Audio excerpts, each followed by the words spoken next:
Hello, kids! Today we will learn about has, have, and had. The verb has or have or had show that something belongs to someone or something.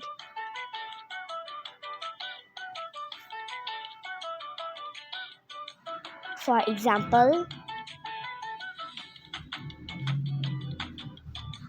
she has the same bag as you have.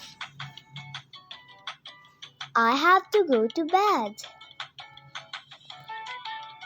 My sister had old toys. She has the same bag as you have.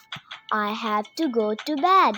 These two words, has and have, are the condition of present tense. My sister had old toys. Had is the condition of past tense. Bye bye, kids. See you to my next video. Thank you for watching it. Subscribe my channel, share it with your friends.